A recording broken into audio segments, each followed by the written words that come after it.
All right, we are back with more Arknights Endfield. Why? Because I have an unhealthy obsession with it, and I'm not afraid to say it. I watched like the gameplay demo more than 20 to 30 times in the last week, and the trailer for the Arknights thing, I don't even want to comment on it. Today, we are going to watch and react to KyostinV tech test versus beta test gameplay demo analysis.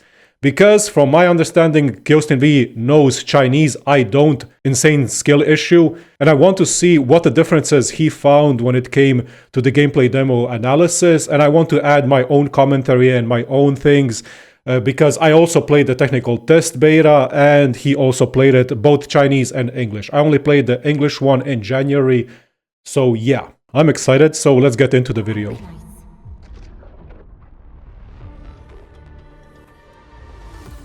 Hello guys and welcome back to my channel.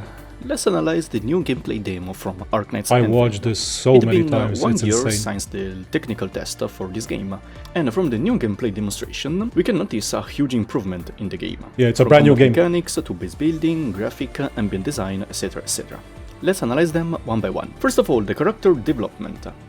Most of them are pretty similar from the technical test. We have the operator class, HP, attack, and defense here. Character level got changed into Arknights style, with the elite progression up to elite 4. Potentials just like in Arknights, but for now we don't know if they have huge impact or not. 4 skills and 2 talents. But we can notice 4 new statistics unknown for the usage.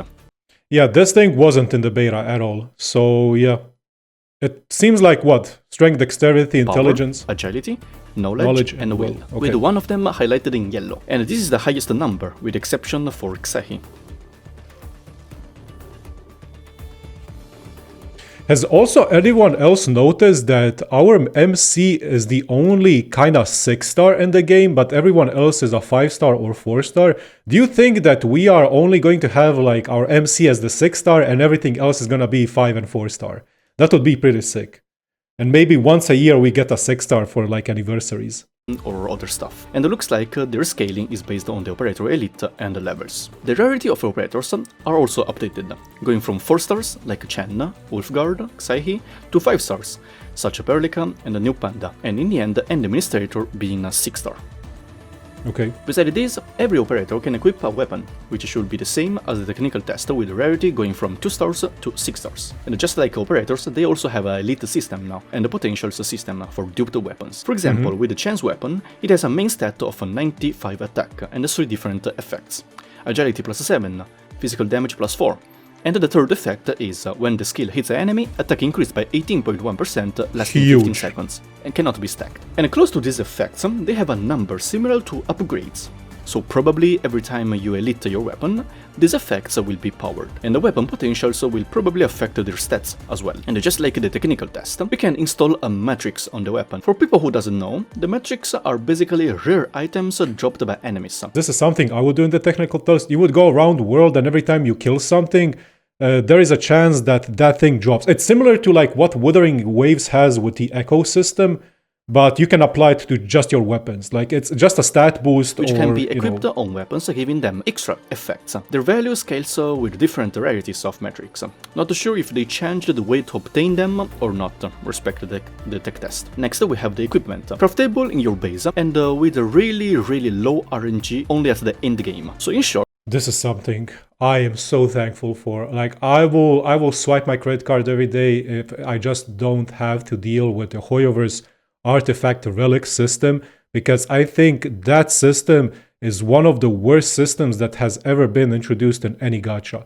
I don't care what anyone says, but having your gear be locked behind like some RNG fiesta thing where even if you get a good gear that's like crit damage, crit rate, it can roll into abysmal stats like defense and all. Like sitting there every day and farming for like 2-3 months just to get a few good pieces for one of your characters feels so bad.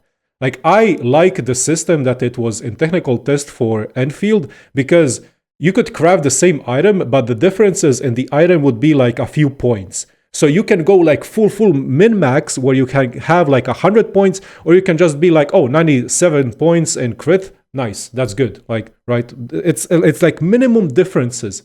It all depends on your ADHD. But yeah, the way Hoyover's does their gearing system is absolutely abysmal, and I think it's the biggest plague to gacha games ever.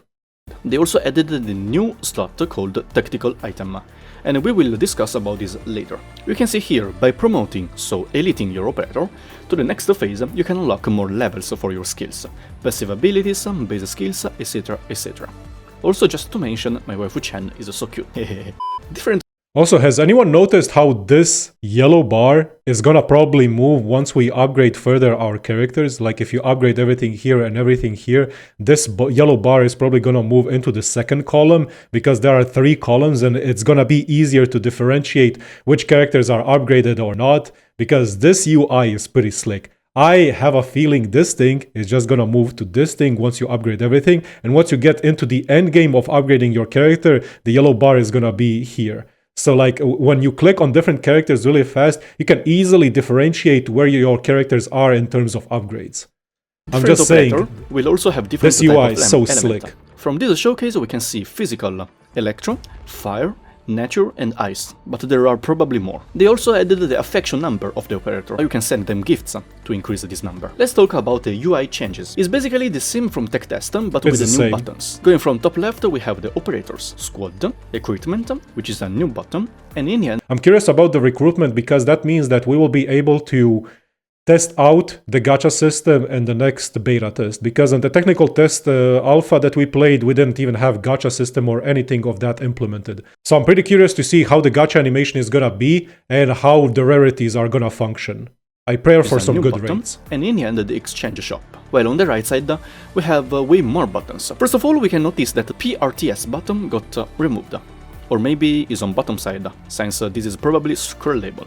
Anyway, we have in order sign-in rewards, tutorials, wiki, archive, backpack, precious items, equipment crafting, strongholds, maps, and the last should be quests, so missions. Sanity limit is also increased respect to tech test, from 160 to 205. Damn, 205. On the top side we have our old friend Originum Prime, and something similar to Random.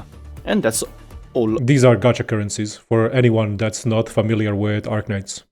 For the main menu part. While with the exploration user interface, they moved the skills on the right side, separating ultimate and skills, but we can discuss about this later. Characters are moved... This is the biggest change ever, because this UI was not it, man. I'm gonna say this UI was bad, because you couldn't use your skills if your ultimate was charged up.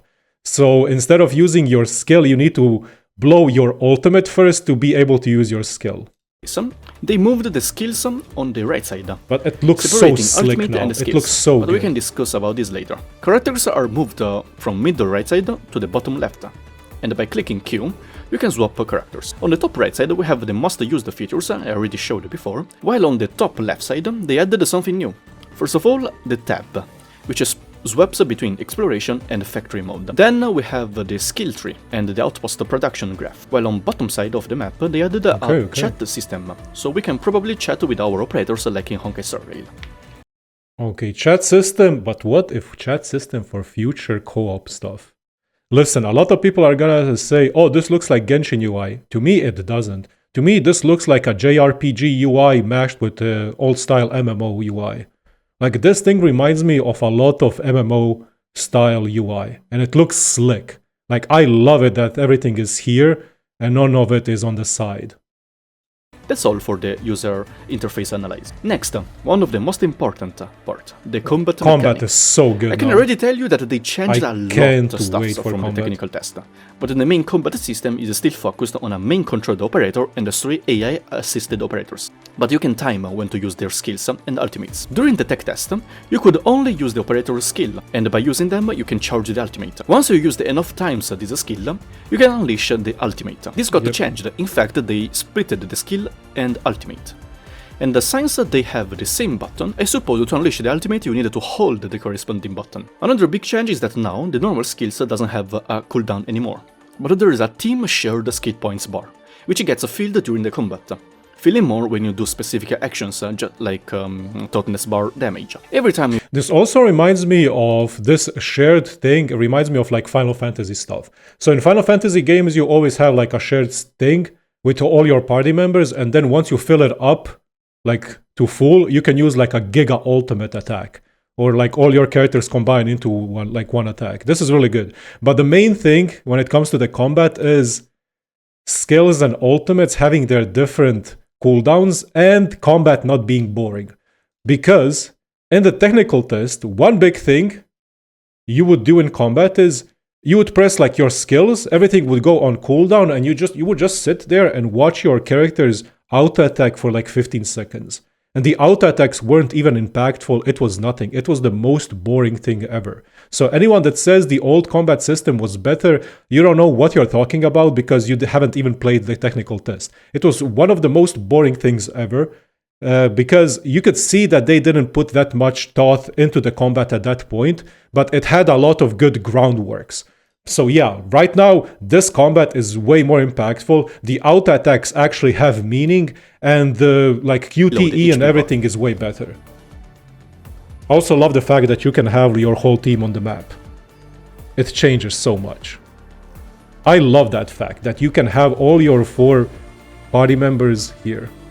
But yeah, like the QTEs are impactful, everything is impactful, and it adds more like action-based stuff, but at the same time, it's not that fast to the point where it's like ZZ Wuthering Waves and stuff like that, but it's still like mechanical, and you know, it has strategy to it. To do QTE attacks. When this icon appears on the screen, pressing E will trigger the QTE, but for now the conditions to do such is unknown. Each operator during a combat also has a cooldown for the QTE. In fact, after Perlica and Administrator use their QTE, you can notice a small cooldown icon on the left look corner. at that. They also removed the tech test reactions between element orbs. During the tech test, some operators' skill can leave on the ground element orbs. This was and so if bad. you hit these orbs with different elements, you could trigger different effects.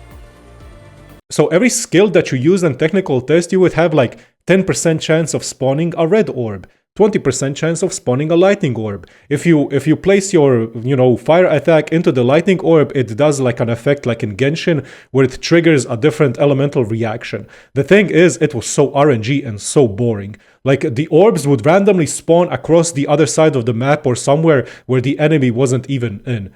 Like the system was okay, but I didn't like it. Like the orbs having a chance of spawning 10%. So for example, use Perlica to do like an ultimate, and then that ultimate would do a lot of damage, and it would say like chances of spawning a lightning orb 20%. Like you can say that it adds a lot of like, you need to react because the orb is here, but at the end you would just spam all your skills. If the orbs spawned, you would just wait for your skills again and just press all buttons. That's it. It was so brain dead. And it wasn't even exciting when the orbs like did an elemental diffusion. Yeah, you see? It wasn't that exciting, trust me, it wasn't. Now you will be able to see different This is way better by now. different elements below the enemy's HP bar. For example, Ulfgard can apply Burn, which causes them to take damage over the time, or this shadow reaction from the tech test is changed into Administrator creating Originum to trap the enemy and then Chen to break it, causing tons of damage. Yep, like the elemental reaction is still like there, but the thing is, it's applied to the enemy now, as Kyostin said. And it just feels way more impactful. Like you see this, and then you use the QTE, and then it does like a big hit stop attack. You just feel that satisfaction in the combat, which is like a really good thing for combat. Just like I said before, now you can unleash character ultimate when they have enough energy, and the ultimate energy can be charged in combat by attacking enemies and using skills. Also remember the tactical item I mentioned before, which can be equipped in the equipment area. For example here, Perlica has this tactical item, similar to a cake. In this combat, Administrator HP dropped to a critical value. Then Perlica went to a safe place and used this item, throwing a healing orb to Administrator, healing her at a touch. So we can suppose that these tactical items are items used automatically by operators during combat, when the usage requirement is met. Keep in mind that your operators need time to use these items. In fact, here, after Perlica noticed that the Administrator HP is in a critical value, there is an icon popping on her head, meaning that she's about to use this item. Then immediately there's a cooldown, actually not a cooldown, there's a progress bar starting to progress. And when it's full, she threw the healing orb. Another feature they added is that is really good, because it adds more layer to like tactical stuff, especially when it comes to all your characters. So I hope that in the future we can like choose how we approach our teammates. Because in a lot of our JRPGs especially, you can choose, oh, this character, I want him to be more into the defensive stance. I want this character to prioritize healing me when I am below 50% HP instead of casting the ultimate and doing damage. So I hope we can like choose the way they approach combat. And one big thing also why this thing is really good, because in technical tests, the way you would do combat is you would battle on boss, and then when you would get hit by a huge AoE or something, everyone would go to like 30 to 40% HP.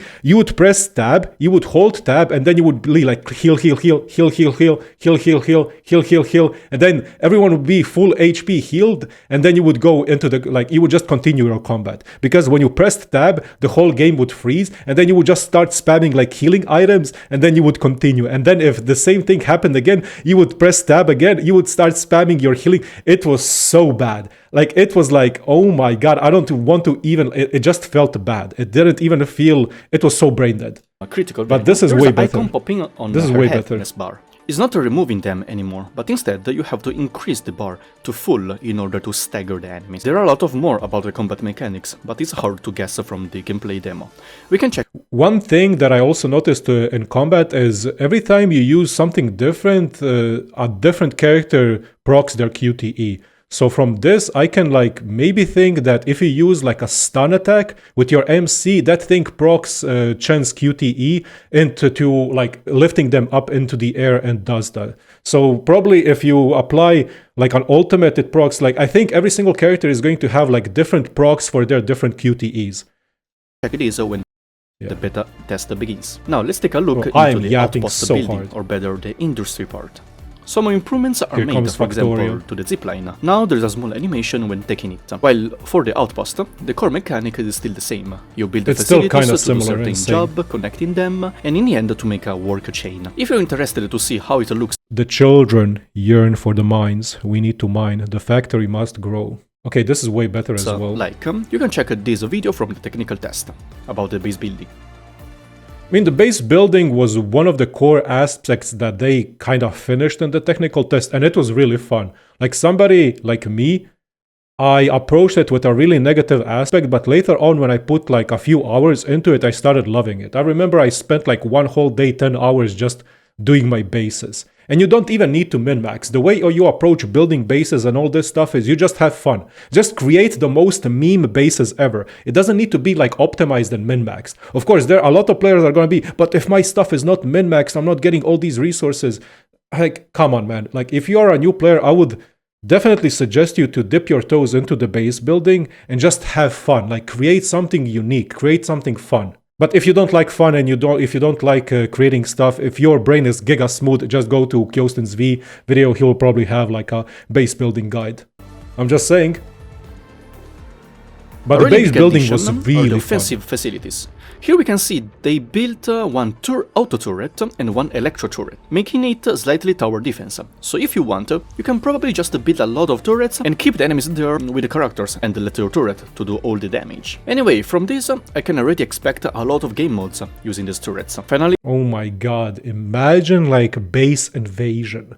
Like Enfos Team Survivor from Warcraft 3. Like waves of enemies approaching your base, and then you build stuff for defenses, and then you also use your characters to battle all that stuff. And then wave 1 is like smaller enemies, wave 2 is bigger enemies, wave 3 is like an elite, wave 4 bigger elite, and then wave 5 is like a giga fucking boss, like approaching your base. And then you do like tower defense together with action-based like a defensive combat. That would be so sick. This is such like a good foundation for so many fun game modes and events for this game. So I hope they approached it with that like aspect in mind. Please 3D Arknights tower defense.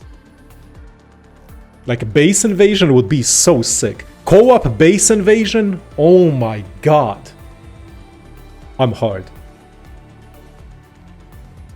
Another big addition are the new type of facilities showed in this new map, Jinlong, full of Chinese vibes, and I personally love it. Anyways, the new devices they added are these which can take water from rivers and transport them into your new outpost, creating new items and also watering the farm pots. Yes, unlike the technical test, you can finally have farm pots in your own outpost, and not in the wild anymore.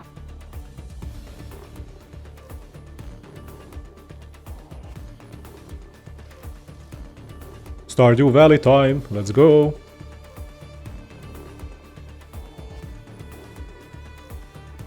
Oh, he hasn't noticed. Yo, okay, I want to talk about this. Have you guys noticed how every single character here that approaches the harvesting has a different speed to it? I think it all depends on the stats and the characters. I think some characters are gonna be faster. Look at this. Panda is the first character that approaches the harvesting thing. This guy is the last one that approaches this, but he's the first one to finish. I think because this guy and Chen are like dexterity guys, and this big panda dude, which is called the Pan, is like a strength character, and he's like slower when it comes to, you know, the harvesting stuff.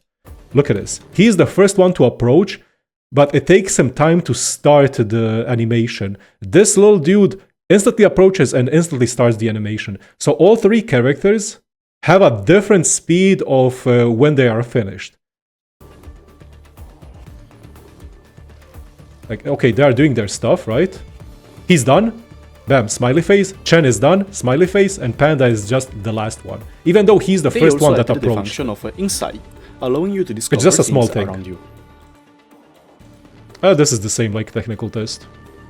Yeah, boom. You can see what you can pick up and interact with. Oh, that says rare. Next part gathering. we're going to analyze is the main base, located on the OMV Tijiang spaceship. This place is similar to the original Arknights base, where you can assign operators to work in specific rooms, creating items or adding benefits. For example, in this culture cabin, you can get plants, used to elite your operators. You can also ask the operators to go to take a rest, so please don't be like in Arknights with the full red workers. Next room is this one, where you can craft items to level up your operators. And just like I mentioned at the beginning, you can give gifts to operators to increase their affection. Yeah, we can go on E-dates. Ain't no way. I'm never leaving my house again. Chen is gonna love me. She's my wife, by the way. And in the end, at the control center, you can take an overall view of the spaceship and the operators who work in each room. Also, looks like it's the same as Arknights. Operators affection max level is 200, so I can expect the first 100% will give some stat boost, while the rest 100% will unlock the archive-related stuffs. A really cool thing I like about the new version is that the operators will talk to each other in the exploration. After a combat, they will also show their feelings. Yeah, that is also cool because that way you can, you know, see the relationship between other characters, especially in the future when, you know, the story progresses. I don't know, I really like this JRPG Xenoblade style, like Dragon Age, where you can see all your characters on the field and everyone interacts and everyone does stuff. I really like it. The emotes popping on their head. Small details like this makes the game very, very cool.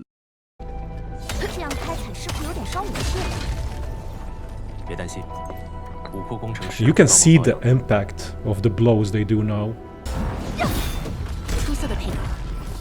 Like, the sound work that they did in this Arknights Endfield now is amazing. I have an absolute obsession with this game. Like, absolutely, I'm not afraid to say it. They added more life in different places, making the atmosphere more lively, more fauna, more NPC, and a lot more. I really can't wait to play this game, and I believe you're also like me. That's all for this video, hope you enjoyed it, thanks for watching, and see you in the next video. Yo, big claps for KyostinV, thank you for the video, man, thank you for all the translations, and nice finds. Giga video. Yo, this was really fun to watch. I'm so excited, I just want to share my excitement of Arknights Endfield with everyone. Anyways, that is all from me today. I'm really excited about Arknights Endfield. As you can tell, I have a really insane obsession with it, and I want to share my excitement with all of you. Hopefully we can also get into the next beta, and I'm really looking forward to next month. Thank you all for being here today, watching, and have a good one.